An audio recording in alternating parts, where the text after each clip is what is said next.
8. रात के 11 बजे रुद्रा गाड़ी में बैठा रिया के होटल की तरफ देख रहा था। गाड़ी में उसके साथ 3 गनमैन मौजूद थे। यही है उस कुड़ी दा होटल। हाँ जी रुद्र भाई। ठीक उसी वक्त रिया के कमरे में मन जमीन पे पड़ा हुआ था। रिया को किडनैप करने वाले आदमी ने मन को इतनी जोर से मारा था कि वो बेहोश हो चुका था। बाहर रोड पे खड़ी गाड़ी में बैठे रुद्रा और उसके 3 गनमैन ने अपनी अपनी गन उठाई, कमर पे फंसाई और गाड़ी से उतरे। रुद्रा अपने आदमियों के साथ होटल की तरफ बढ़ा। तभी रोड पे एक गाड़ी तेज रफ्तार से निकली। उस गाड़ी में मुंह पे कपड़ा बांधे 4 लोग बैठे हुए थे। गाड़ी के पीछे की सीट पे बैठे 2 लोगों ने बेहोश रिया को पकड़ा हुआ था। इस बात से अनजान रुद्रा होटल के एंट्रेंस तक पहुंचा और मेन दरवाजे से अंदर दाखिल हुआ। अपने आदमियों के साथ वो सीधे लिफ्ट की तरफ बढ़ा।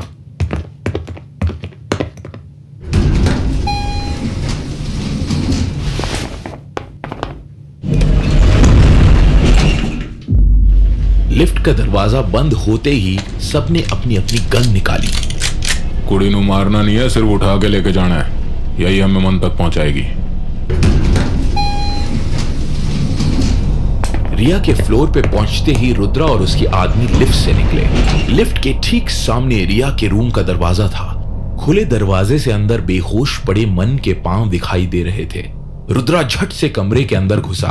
मन जमीन पे मुंह के बल पड़ा हुआ था, इसलिए उसका चेहरा नजर नहीं आ रहा था। दरवाजे के पास रखी टेबल जमीन पे पड़ी हुई थी। ओए छेती अंदर देखो, कुड़ी कित्थे है?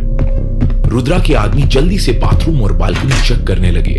रुद्रा जमीन पे पड़े मन के शरीर को बहुत ध्यान से देख रहा था। वो उसकी तरफ बढ़ा कि तभी पारा जी, ऐथे कोई नहीं है। रुद्रा ने जमीन पे पड़ी टेबल, बिखरे हुए सामान और आर्मचेयर पे रखे रिया के हैंडबैग को देखा। मतलब हमसे पहले किसी और ने उस लड़की को उठा लिया, पर हमारे अलावा कौन उठा सकता है? रुद्रा ने वापस मन की तरफ देखा। ये बताएगा।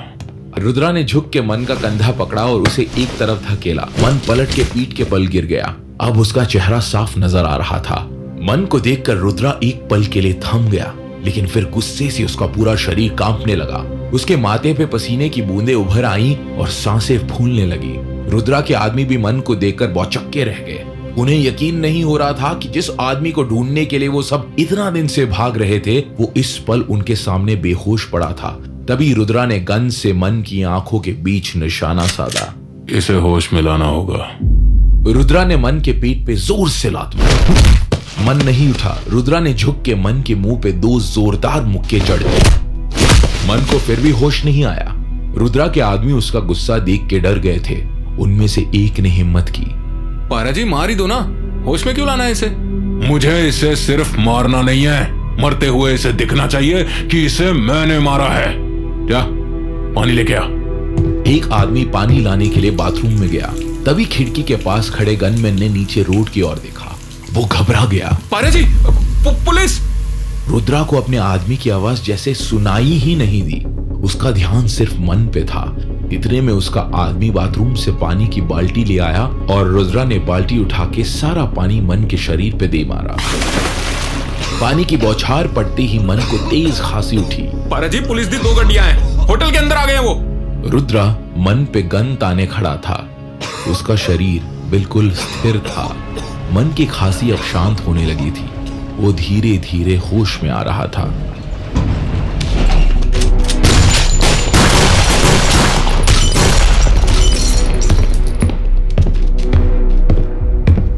जब मन की आंखें खुली, उसे सामने गन ताने हुए कोई दिखाई दिया।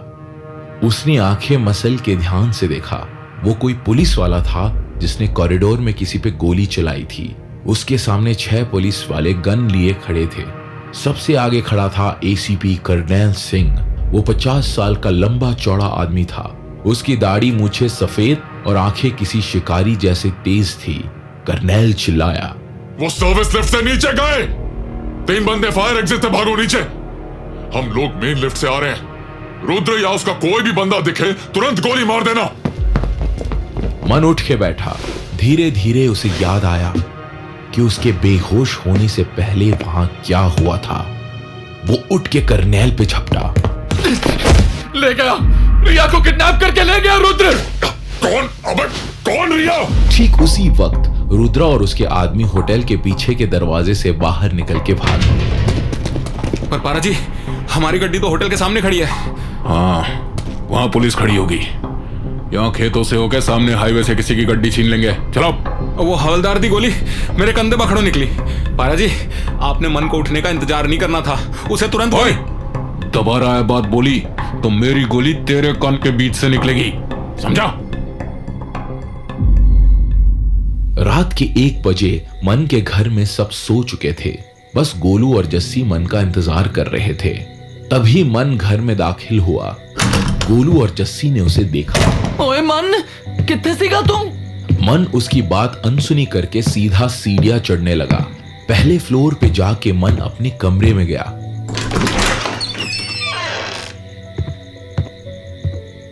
उसके पीछे पीछे गोलू और जस्सी भी कमरे में आए। कमरे में अंधेरा देखकर गोलू ने लाइट ऑन की। ओए की होया? 12 क्यों बजे तेरे? मन ने गोलू की तरफ देखा। उसका होठ कटा हुआ था, जिसपे सूख के काला पड़ा हुआ खून लगा था। उसकी एक आंख सूज के नीली हो चुकी थी। ओए बल्ले, ओ बल्ले, तेरे 12 नहीं, ओ तेरी तक कड़ी टूट गई है। रिया किडनैप हो गई है। हाँ? किडनैप? किसने किया उसे किडनैप? रुद्र हम सबको मार देना चाहता है। मन गुस्से में कमरे के अंदर चलने लगा। उसने कमर के पीछे से अपनी गन निकाली और उसमें गोलियां चेक की। गोलू, ऊपर छत पर जो 2 लोग पहरेदारी दे रहे हैं ना, उनमें से 2 गनमैन को लेकर बाहर आ। रिया को जल्द से जल्द ढूंढना होगा। ओ हाँ वीरे, हाँ, आज ही छुड़ा लेंगे रिया को। वैसे रुद्र ने अपनी लाइव लोकेशन भेजी है तेनू? क्या? ओहो, तुझे पता है कि वो रिया को कहाँ लेके गया है? मन, उन लोगों को ना रिया से कुछ नहीं चाहिए। उन्होंने रिया को किडनैप किया है हम तक पहुंचने के लिए। और देखना, वो तुझे ना जरूर फोन करेगा। तो तब तक मैं क्या करूं? हाथ पे हाथ रखकर बैठा रहूं? ओ यार, हाथ पे हाथ नहीं, मुंह पे हाथ रख के बैठ। ओए आंटी जी ने तेरा सूजा हुआ सतरंगी थोबड़ा देख लिया ना तो बड़ी डांट पड़ेगी। मेरी वजह से मेरे सिंगर बनने की भूख ने पहले पापा जी की जान ली और अब रिया वो उसे कुछ कर देंगे तो मैं जस्सी मन के पास आई और उसके कंधों को कस के पकड़ा। मन, जो करना है ना तुम्हें ही करना है। अभी ये सब बातें मत सोचो। ओए, तूने पुलिस में रिपोर्ट कराई? एसीपी करनैल सिंह आया था वहां पे, पर तब तक वो रिया को लेके जा चुके थे। ओ, वही एसीपी ना जिसने रुद्र को पकड़ने के लिए बंदे बिठाए थे, और तब भी रुद्र तेरे पे गोली चला के भाग गया था। हाँ यार, उस बंदे पे तो मेरे को बिल्कुल कॉन्फिडेंस नहीं है। अरे बड़ा लल्लू टाइप सा बंदा है। उसे क्यों फोन किया तूने? मैंने नहीं किया था उसे फोन। तो पुलिस को किसने फोन किया? बसंत अपने ऑफिस में कुर्सी पे बैठा सामने खड़े एसीपी करनैल को देख रहा था। करनैल की आंखों में गुस्सा था। वो घुर्राया। बसंत, रुद्र मेरे बिछाए जाल से भागा था। मुझ पर उसे अरेस्ट करने का बहुत प्रेशर है। अगर वो जल्दी नहीं मिला ना तो तेरे लिए अच्छा नहीं होगा। एसीपी साहब, तुसी ये गल मैनू क्यों दस रहे हो? मुझे पता है वो तेरे लिए काम कर रहा है, और उसके होटल में होने की टिप भी मुझे तेरे ही किसी आदमी ने दी थी।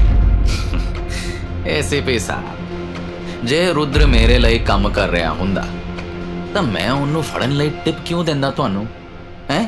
क्योंकि रुद्र पागल हो चुका है, और कुत्ता अगर पागल हो जाए ना तो मालिक उसे खुद गोली मार देता है।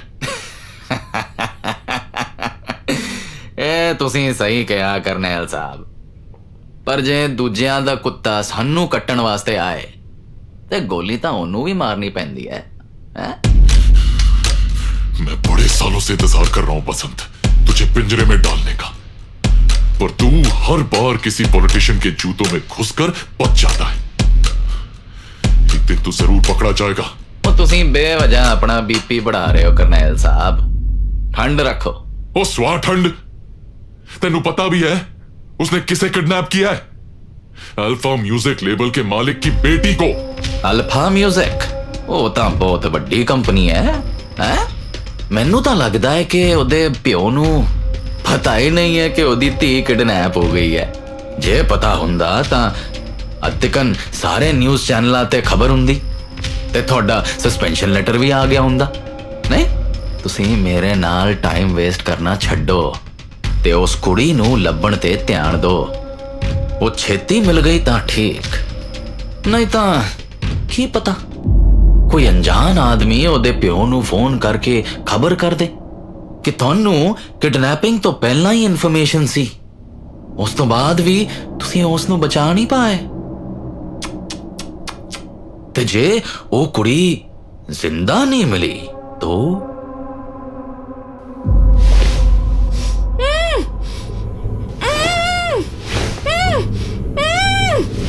रिया को अब होश आ रहा था। उसने धीरे से जब आंखें खोली, उसके चारों तरफ घोर अंधेरा था। अचानक उसे अपने सर में तेज दर्द महसूस हुआ। उसे नहीं पता था कि वो कितनी देर से बेहोश थी। उसे प्यास लग रही थी। रिया का मुंह बंधा हुआ था और तब उसे एहसास हुआ कि उसके हाथ और पैर भी बंधे हुए थे।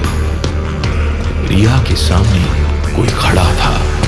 कॉरिडोर से आती तेज रोशनी में उसे दिखाई नहीं दे रहा था कि वो कौन था। वो आदमी रिया की तरफ बढ़ा।